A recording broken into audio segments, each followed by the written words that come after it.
किरणें जो प्रकाश निकलता है, एक ऐसी ऊर्जा जिसमें और एक ऐसी ऊष्मा जिसमें विशेष प्रकार की ऊर्जा छिपी होती है। जैसे हमारा बॉडी हुआ ना, जलती हुई मोमबत्ती हुई, आग हुआ, यह एक प्रकार का एक विशेष ऊष्मा निकलती है। क्या निकलती है? ऊष्मा। मतलब आग जल रही है, आग से प्रकाश जल रहा है ना, तो जो प्रकाश, उस प्रकाश से हमारा एक प्रकार से विशेष ऊष्मा भी निकलती है। सूर्य है, सूर्य चमक रहा है, उससे विशेष ऊर्जा निकलती है, जिससे हम लोग क्या बोलते हैं? ऊष्मा। क्या बोलते हैं? ऊष्मा। उसे बोलते हैं हीट। क्या बोलते हैं? हीट, यानी गर्म। कहने का मतलब ये है कि हम जब पतीले में पानी को रख के गर्म करते हैं, क्या करते हैं? जो भाप निकलता है, मतलब पतीला है, उसमें पानी है, उसका टेम्परेचर 100 डिग्री सेल्सियस करना है। क्या करना है? भाप निकलेगी। 100 डिग्री सेल्सियस करना है, तो उसके लिए हम लोग हीट करेंगे। ये वर्ड आ रहा है सामने ना, उसके लिए क्या करेंगे? यानी ऊष्मा हम लोग देंगे। किसी वस्तु को लगातार ऊष्मा देने से उस वस्तु का तापमान क्या होता है? बढ़ता है। किसी वस्तु से लगातार ऊष्मा निकालने से उस वस्तु का तापमान क्या होता है? घटता है। घटता है। समझा रहे हैं? तो तापक्रम एक निश्चित मूल बिंदु है। हीट जो होती है लगातार, यानी हीट की वजह से ही, हीट यानी ऊष्मा की वजह से ही किसी वस्तु के तापक्रम पर निर्भर करता है। मतलब ये कि जब कोई वस्तु यहाँ पर 30 डिग्री सेल्सियस है, यहाँ से लगातार हम ऊष्मा निकाल रहे हैं, तो इसका टेम्परेचर, जब ऊष्मा लगातार हम निकाल रहे हैं, निकल रहे, लेकिन जब इसको हम चेक करते हैं टेम्परेचर को चेक करेंगे तो यह कितना गर्म है, कितना ठंडी है, वो टेम्परेचर बताएगा। उसमें बताना कि नहीं बताता? वो बस एक ही ना बिंदु बताएगा। सुना है ना? तो टेम्परेचर जो होती है इसके ऊपर निर्भर है। हीट ही सब कुछ है। हीट से ही टेम्परेचर बढ़ती है। टेम्परेचर क्या होती है? बढ़ती है। इसी का मामला है पूरे फ्रिज में इसी का मामला है। ऊष्मा कब कहाँ से देना है, ऊष्मा कब कहाँ निकालना है। ऊष्मा जब लगातार देंगे तो टेम्परेचर बढ़ेगा, ऊष्मा जहाँ लगातार निकाल देंगे टेम्परेचर बढ़ जाएगा। बात समझ आ रही है? ठीक है। तो ऊष्मा मतलब एक प्रकार की एक ऐसी ऊर्जा है जिसमें जलती हुई आग, सूर्य के प्रकाश या हमारी बॉडी जैसे हम लोग कार्य कर रहे होते हैं, तो जिसमें से विशेष ऊर्जा निकलती है, जिससे क्या बोलते हैं? इस ठंडी का मौसम है, प्रदीप खड़े रहिए। ठंडी का मौसम है, बहुत ज्यादा टेम्परेचर डाउन है। आप कंबल में जाते हो, रजाई में, तो बॉडी कुछ देर के बाद तो कमर हो एकदम पूरा ठंडा रहेगा, पानी जैसा, है ना? लेकिन कुछ देर के बाद देखो वहाँ पे गर्म हो जाती है। गर्मी कहाँ से आती है? टेम्परेचर बढ़ता है। कैसे बढ़ता है? शरीर से। हमारी शरीर से ऊष्मा क्या होती है? निकलती है। वह ऊष्मा उस रजाई से बाहर नहीं निकल पाती है, उसी में रहती है। जी सर। तो लगातार जब हमारे शरीर से ऊष्मा निकल रही है और उसी में रहेगी तो ऑटोमेटिक गर्म हो जाएगा। गर्म रहेगा। आप उसी रजाई में 2 लोग हो जाओ और ज्यादा हो जाएगा। गर्म होगा कि नहीं होगा? जी सर। तारा काम कर रहा है। 3 लोग कर दीजिए। 3 लोग अरे बढ़ता हो जाएंगे आपस में। अब उनकी बॉडी आपस में समझेगी, बढ़ता जाएगा। आप 2 लोग और उसी रजाई में 2 लोग हो, कोई भी अकेले हो, तो वह रजाई और गर्म हो नहीं। समझिए बात, समझिए। यहाँ पे टॉपिक को समझना है, टॉपिक से हट के आप लोग ना जाइए। अगर अभी भी गर्मी नहीं हो रही है, तो जो 2 बॉडी है आपस में जुड़ जाए तो और गर्मी हो जाए। बात समझ रहे हो ना? फिजिक्स को समझिए आप लोग। आप बात नहीं मानोगे, फिल्मों में जब किसी को बुखार आता है, ठंडी लग जाता है, बरसात भिग जाता है, वो मोमेंट होगा ना। समझिएगा। तो एक प्रकार से ऊष्मा का मतलब ये उदाहरण है हो गया ना? सही हो गया। कहने का मतलब ये है कि उष्मा हमारी निकलती है। जब कोई एसी लगाता है, मान लीजिए फ्रिज हो, एसी लगा, तो उसमें एक एक व्यक्ति का भी उसमें डिमांड होती है। आप 1 टन की एसी लगा दिए और इसमें ठूस ठूस के भर गए सब, एसी ऐसे ही फेल मार जाएगी। जितना उष्मा निकालेंगे नहीं उतना उष्मा तो बॉडी से निकल रही है, और ऊपर से हम लोग शांत बैठे रहेंगे तो बॉडी जो है सही रहेगी, तो उष्मा कम निकलेगा। अभी हम उसमें कोई कार्य कर रहे हैं, आप फटाफटी करो या फिर कुछ करो या फिर बातें कर रहे हो लगातार, तो लगातार उसमें से गर्मी क्या होती है और बढ़ती है। समझ रहे ना? तो गर्मी बढ़ने से लगातार एसी पर दबाव पड़ता है। तो एसी जो होती है रूम का क्षेत्रफल के अनुसार, मनुष्य के उसमें संख्या के अनुसार, और उसमें अब एसी चल रही है, बगल में रूम में हीटर लगा दो या फिर कोई गर्मी वाला बल्ब लगा दो, क्या मतलब है? मतलब एसी जब चलेगी, फ्रिज विशेष उस नहीं है। सुना रहे ना? कहने का हमारा यही मतलब है कि एसी का कार्य लगातार उष्मा को सोखना। लगातार उष्मा को सोखने से किसी वस्तु का टेम्परेचर घटता है। टेम्परेचर क्या होगा? घटता है। लगातार उष्मा देने से किसी वस्तु का टेम्परेचर क्या होता है? बढ़ता है। उष्मा है ना? अब हाथ रगड़ते हो ना, रगड़ते हो, रगड़ते हो ठंडी के मौसम में रगड़ते हो तो ये गर्म होता है ना? मतलब उष्मा जो होती है अभी यहाँ रगड़ने से निकल रही है, ऊर्जा मिलती होती है ना? तो ये चीज होती है, हमको गर्माहट के अनुभव कराती है। बस समझा रही है? है। ये चीज होती है हमारे। देखो बाहर का टेम्परेचर जो होता है ठंडी के मौसम में, आप देखते हो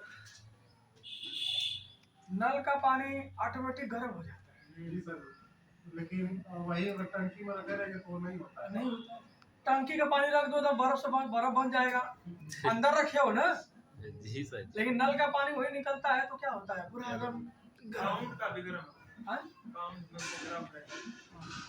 अब नहीं, हमारा देखो नल का पानी एक्चुअली वो गर्म नहीं होता, उसका टेम्परेचर जितना है उतना ही रहता है।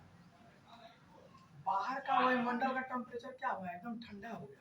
हमारी बॉडी उसको सेंस कर रही है नॉर्मल टेम्परेचर को, और वो जो जितना निकलता है टेम्परेचर उतना ही निकलता है। जब हमारा बॉडी का टेम्परेचर कम होगा, वो नल के पानी से भी कम हो जाएगा, जब उसको छुएंगे तो क्या होगा? गर्मी का आभास हो रहा है, नहीं हो रहा? पनिया वही निकल रही है, और जब गर्मी का मौसम हो रहा है तो नल का पानी छूने पर ठंडा लग रहा है। जो उसमें द्रव निकलता है, जो भाप निकलता है, हाँ, वो कहाँ से निकलता वो देखिए जब पानी गर्म आती है तो आसपास में वेपराइजेशन होता है। क्या होता है?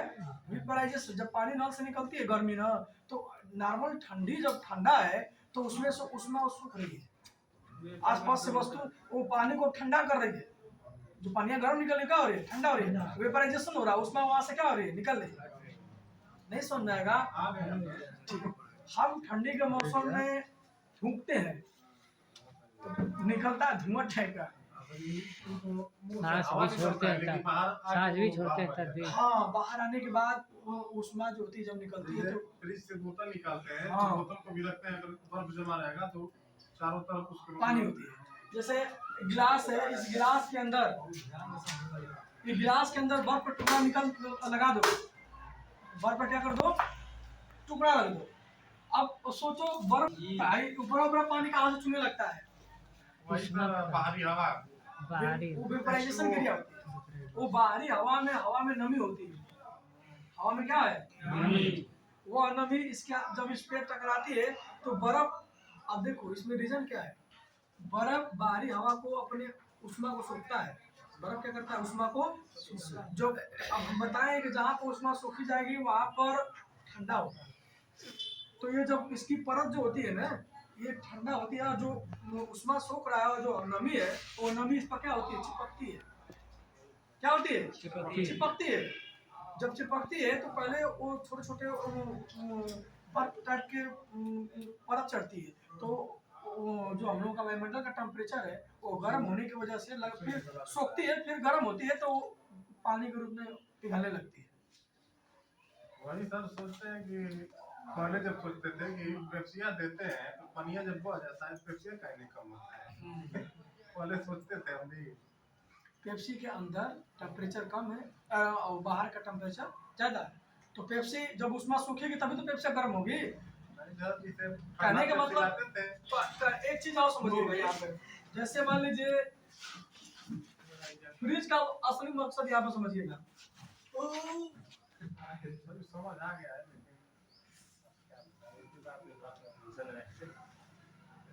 देखिए टॉपिक तो मीन बढ़ा रहा है। समझिए 3 गिलास है, इस 3 गिलास में पानी भरा हुआ है, ठीक है।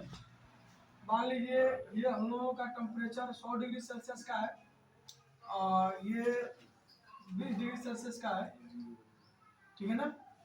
इसको हटा देते हैं, 2 ही रहेगा। और जिसके अंदर ये वायुमंडल का पृथ्वी का वायुमंडल है जिसका टेम्परेचर भी हम लोगों का 22 डिग्री सेल्सियस है। ये नल से पानी निकला हुआ है इसलिए वायुमंडल के टेम्परेचर से 2 डिग्री सेल्सियस कम ही है, समझा ना। ये 100 डिग्री सेल्सियस है, वायुमंडल का टेम्परेचर क्या है 22 डिग्री सेल्सियस, ठीक है, समझिए ध्यान से। अब ये कुछ देर के बाद हम देखेंगे तो इसमें अंतर हो जाएगा। कुछ देर के बाद क्या अंतर होगा आपको बता सकते हैं? टेम्परेचर अंतर हो जाएगा सर जी। दोनों का सेम हो जाएगा, दोनों सेम हो जाएगा ना। इसका और इसका टेम्परेचर कितना हो जाएगा 22 हो जाएगा। 22 कितना हो जाएगा, स्थानांतरण होगा उसमें। जितना वायुमंडल का टेम्परेचर रहेगा उतना ही हो जाएगा। इसमें से ऊष्मा निकल रही है और इसमें ऊष्मा कम है तो इसमें से ऊष्मा जा रही है, सोखेगी वो। सोख ले रही है, तो इसलिए सब क्या होगा बराबर। जब तक लेवल नहीं आएगा तब तक ये कार्य चलता रहेगा। अपने इस धरती पर किसी भी वस्तु का टेम्परेचर बढ़ा सकते हैं लेकिन टेम्परेचर घटा नहीं सकते। टेम्परेचर बढ़ाने के लिए अनेकों उपाय, बार दो माचिस लगा दो, आग गर्म हो जाए, गर्म हो ना, हीट कर सकते हैं, गर्म कर सकते हैं, लेकिन क्या उसको ठंडा कर सकते हैं? ठंडा करने के लिए क्या करना होगा? रेफ्रिजरेशन क्रिया कराना होगा, वेपोराइजेशन क्रिया करवाना होगा। मतलब रेफ्रिजरेशन का मतलब होता है फ्रीज, वही हीट को सोखेगा और यानी कहने का मतलब ये है कि वेपोराइजेशन क्रिया जो होती है यहाँ कम तापक्रम की, मतलब मान लीजिए ये 20 डिग्री सेल्सियस है, यहाँ पे देखिए ये कम तापक्रम की वस्तु है, ये अधिक तापक्रम की वस्तु है, यहाँ पर भी वायुमंडल का टेम्परेचर अधिक है, लेकिन इसकी ऊष्मा को हम और कम नहीं कर सकते। ये ऊष्मा बढ़ सकती है लेकिन कम नहीं, लेकिन इसकी ऊष्मा कम हो सकती है, इसके बराबर हो सकती है, लेकिन इससे भी अब कम ऊष्मा इसमें नहीं हो पाएगी। इसके लिए हम लोगों का इस वस्तु से ऊष्मा क्या करना पड़ेगा? निकालना पड़ेगा।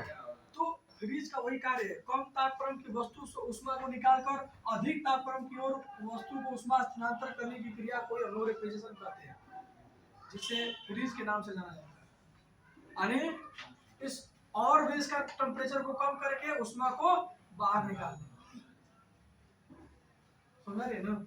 तो और भी मान लीजिए यहाँ का हम 0 डिग्री सेल्सियस करते हैं, पानी को बर्फ में जमाना चाहते हैं तो लगातार इसमें से ऊष्मा निकाली जाएगी, तभी फ्रीज का कार्य यही होता है, ऊष्मा को यहाँ सोखना और बाहर, मतलब हर बात में ऊष्मा आ रही है, ऊष्मा आ रही है ना हर बात में, तो हर बात में और टेम्परेचर आ रही है, ऊष्मा लगातार निकल रही है, तो एक निश्चित टेम्परेचर आया 0 डिग्री सेल्सियस, यह इसका टेम्परेचर हो गया, माप लिया।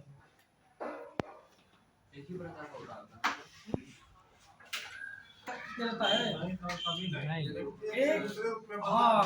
रूप से दूसरे रूप में हम लोग बदल सकते।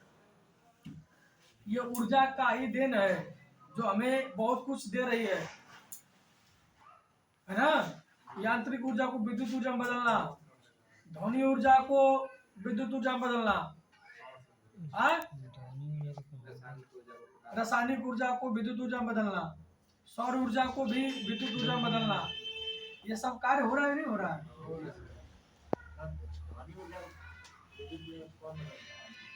ध्वनि ऊर्जा को विद्युत ऊर्जा में नहीं समझ रहे, माइक नहीं करता है। अब विद्युत ऊर्जा को ध्वनि ऊर्जा में बदलता है स्पीकर, होता है नहीं होता है? हाँ, तो ऊर्जा का हम अलग रूप देख सकते हैं, एक रूप से दूसरे रूप में बदल सकते हैं, लेकिन उसको खत्म कभी नहीं कर सकते। नहीं कर सकते। तो हम लोगों का जो फ्रिज है और जो एसी है वो डिपेंड करता है उष्मा पे और डिपेंड करता है उस डिवाइस पे, जो कौन सी डिवाइस कितना उष्मा सोख सकती है, 1 घंटे में कितना उष्मा बाहर निकाल सकती है। इसलिए उसका साइज बन गया है। उसका जो उष्मा का स्थानांतरण होता है उसे टन में हम लोग ज्ञात करते हैं। किसमें? टन। कूलिंग क्षमता किसमें ज्ञात करते हैं? टन। कोई मशीन कितनी ठंडा कर रही है उसको टन में बोलते हैं हम लोग। टन का मतलब उसका भार से नहीं होता है, टन का मतलब उसके कूलिंग क्षमता से होती है। पहले के समय में आप लोग देखे होंगे कि जब फ्रिज का निर्माण नहीं हुआ था तो उस समय जो व्यापारी लोग होते हैं, चाहे जो दवाएं होती है, नाइट्रोजन गैस ठंडी होती है, तो नाइट्रोजन गैस में कुछ मुख्य दवाओं को रखा जाता था ताकि दवाएं खराब न हो। अभी भी रखा जाता है जी, इंजेक्शन जो है। हाँ, अभी डॉक्टर देखोगे भैंस वाला जो सीमेंट चढ़ाते हैं उसको भी रखे होते हैं सब, नाइट्रोजन गैस में ही रखेंगे, न तो गर्मी की वजह से खराब हो जाएगा। जो उस पर अभी भी रखा जाता है। मर जाएंगे सब, सुना रहा ना। तो कभी कभी खराब को चढ़ा देंगे, पैसा ले लेंगे सब डॉक्टर वाला। नहीं नाइट्रोजन आएगा तो क्या करेंगे? आज लोग थोड़ा जान रहे हैं। और डॉक्टर से वैसे सवाल जवाब कोई करता ही नहीं है। सवाल भरोसा नहीं तो किया, करेगा क्या? हाँ नहीं किया भरोसा तो जा। हाँ तो तभी तो जीवित रहेगा। गर्मी रिएक्शन नहीं करेगा, करेगा। गर्मी रिएक्शन नहीं कर जाएगा। हाँ सब उसमें नहीं होता है, कुछ ही जो होता है ताकतवर होती है।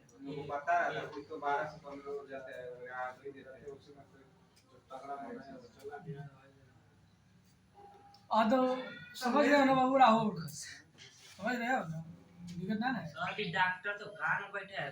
फ्रिज का जब शुरुआत हुआ उससे पहले हमारी जो जीवन काल था लोगों का, पहले के लोगों का, जो बड़े बड़े व्यापारी होते थे अपने खाद्य पदार्थ को सुरक्षित रखने के लिए बर्फीली क्षेत्रों में जाते थे बैलगाड़ियों के माध्यम से। तो उनका समय ज़्यादा लगता था और खर्च भी ज़्यादा लगता था और काफ़ी लंबा समय होने की वजह से नुकसान हो जाता, चूँकि मजबूरी थी। तो और दवाओं को सुरक्षित रखने के लिए बर्फीली क्षेत्र में जाते थे। मतलब एक प्रकार बर्फीली क्षेत्र से जाते थे और आते थे ताकि मार्केट में क्या हो बेस्ट। पहले के जीवन यापन ऐसे होता था। हम लोगों के क्षेत्र में जो बालू का रेत है और जैसे नदी है, नदी का जो के अंदर जो होता है गुफा बना के लोग रहते थे। रेत का कार्य होता है ऑटोमेटिक ठंडी होना और गर्म होना। आज भी लोग जो आलू प्याज उज रखते हैं रेत नीचे लगा देंगे, उसी रेत पर लगा के पंखा चला दो एकदम सड़ेगा ही नहीं। रेत का काम ऐसा होता है बालू वाला, समझा ना। तो हीटिंग को ऑब्जर्वेशन करता है, इसलिए बहुत जल्दी गर्म भी होता है, बहुत जल्दी ठंडा होता है। हीटिंग को ऑब्जर्वेशन करता है और हीटिंग को ट्रांसफर भी करता है बहुत तेजी से। मिल नहीं था तो लोग जमीने में गाड़ हाँ जमीन में गाड़ते थे खाद्य पदार्थ बालू वाला क्षेत्र में लंबे समय तक रखने के लिए। अब जो है धीरे धीरे एसी का विकास हो गया, आलू स्टोर में देखते हो स्टोर बन गए, स्टोर में लोग लंबे समय तक आलू को, प्याज को, लहसुन को, टमाटर को, मतलब जितना खाद्य पदार्थ सब्जियां हैं, मसाले हैं, दवाइयाँ हैं, सब उसमें रखने लगे, है ना। यहाँ तक के इंसान भी रहने लगे ना। इंसान तो छोड़ो, सब भैंस बकरी सब उसी में रह रहे हैं एसी रूम में। डागी देखो, डागी का नाम सुने, कुत्ता है ना। जी सर। लोग आप एसी रूम में नहीं रहोगे, लगे उनके लिए अलग से डागी का रूम होता है, अलग से एसी लग जाएगी उसके लिए, क्योंकि कुत्तों की गर्मी बहुत ज्यादा होती है। हम लोग गांव क्षेत्र में देखो तो गांव वाला जो कुत्ता होता है बेचारा, उसके लिए कोई एसी नहीं होता है। जितना नाली नारायण रहेगा सब उसी में जाके मिडियाएंगे सब, भले ही उसका कुछ हो जाए, जो पकड़े चाहे काटे फाटे उससे नहीं मतलब, लेकिन नाली में सो जाएगा बेचारा क्योंकि उसकी गर्मी बहुत ज्यादा होती है। हमारा है उसको रिफाइनर को चाहिए। कुत्ता रखे हो? पदार्थ किसे कहते हैं?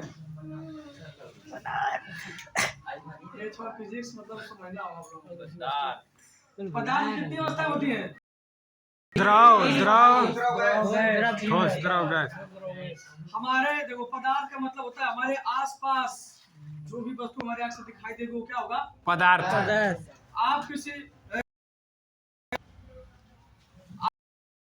बारे में नहीं जानते हो कि इसका नाम क्या है, तो अभी भी किसी बताओ तो आप उसका नाम बताओ, पदार्थ ही है। क्या है? पदार्थ है। वो किस तरह का पदार्थ है वो आगे बताइएगा।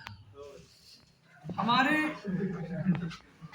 आग से दिखने वाली संपूर्ण 3 अवस्था में पदार्थ होते हैं, ठोस, द्रव और गैस। ठोस, द्रव और गैस। या तो वो हवा के रूप में दिखाई देगा, या तो पानी लिक्विड के रूप में दिखाई देगा, या तो ठोस दिखाई देगा। पानी एक ऐसा है जो तीनों रूप में दिखाई दे रहा है, ठोस, द्रव, गैस। और इनका एक अलग टेम्परेचर पर इनकी अवस्थाएं क्या हो रही है, बदल रही है। उसी प्रकार लोहा भी होगा, तो लोहा का भी ठोस, द्रव, गैस होता है ना? लेकिन गैस में नहीं होता है, 2 ही अवस्था होती है, ठोस और द्रव। ठोस और द्रव। या तीनों अवस्था होती है। जी सर। क्योंकि पानी जो हम लोग होती का है भी H2O, क्या बोलते हैं उसको? H2O। H2O मतलब हाइड्रो, उनका एक दबाव, निश्चित दबाव होता है, तो पानी रुक ले लेता है। अब वो पानी तब तक नहीं खत्म होगा तब तक उसको आप हीट नहीं करोगे। हीट करोगे तो उनका जो आपस में बाउंडेशन पकड़ के रखे हुए हैं प्यार मोहब्बत से, अब कोई उसको मारोगे, हीट करोगे तो वो छोड़ देगा ना साथ। जो साथ छोड़ देगा तो ना वो रहेगा ना वो रहेगी। तो समझ में आ रहा ना? ऑक्सीजन है, ऑक्सीजन अलग हो जाता है, उसको गर्म कर देंगे। जब गर्म, एक निश्चित गर्म, जब तक सहन शक्ति रहेगा तब तक पकड़े हुए हैं एकदम लास्ट जान तक, बस ऑटोमेटिक वो अलग उड़ जाएगा और ये तो उस समय पतीला में कुछ नहीं दिखाई देगा। तो दिखाई देगा सब तो तहस नहस करवा दिए। मतलब वहाँ पे पानी का एक कण भी नहीं बचेगा, पूरा शमशान होगा, बिराना हो जाएगी। वो पतीला भी सोचेगी कि आखिर में कितना अच्छे से लोग थे आप, है ना? तो पानी के अणु जो होते हैं, जो गर्म होते हैं, वो संवहन विधि द्वारा गर्म होता है। हमारी ऊष्मा होती है, ऊष्मा की दिशा कम तापक्रम से अधिक तापक्रम की ओर स्वयं चलती है ऊष्मा।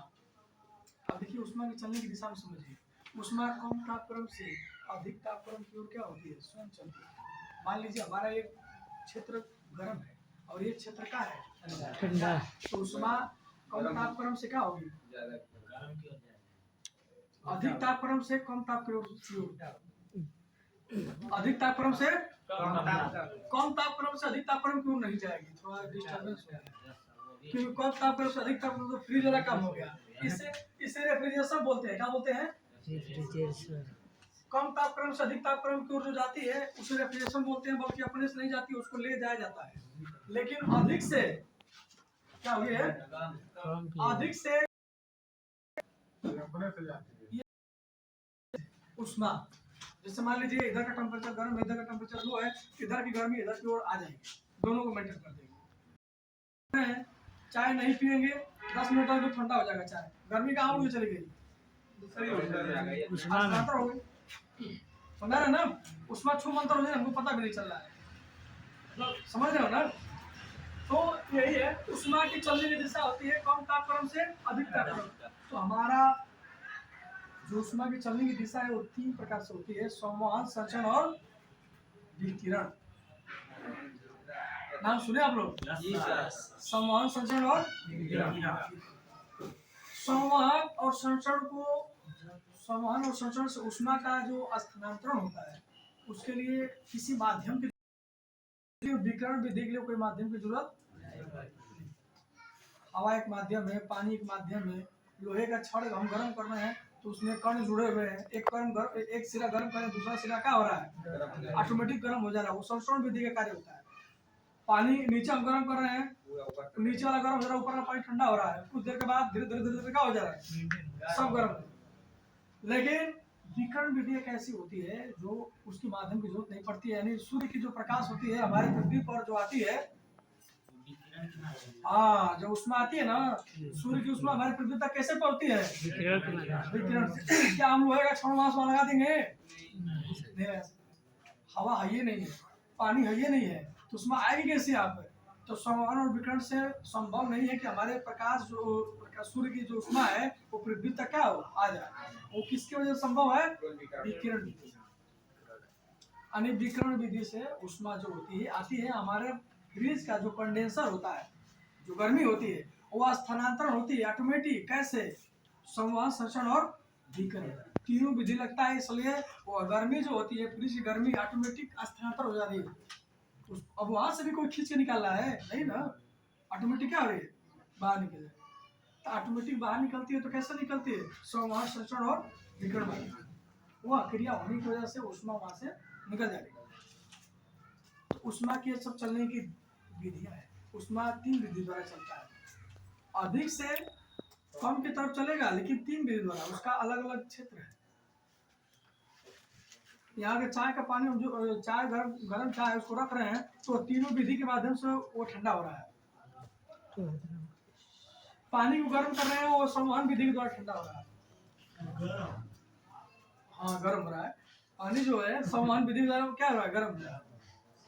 और क्षण या कोई ऐसा पदार्थ जिसमें कण जुड़े हुए हैं ना, वो संचरण विधि द्वारा गर्म।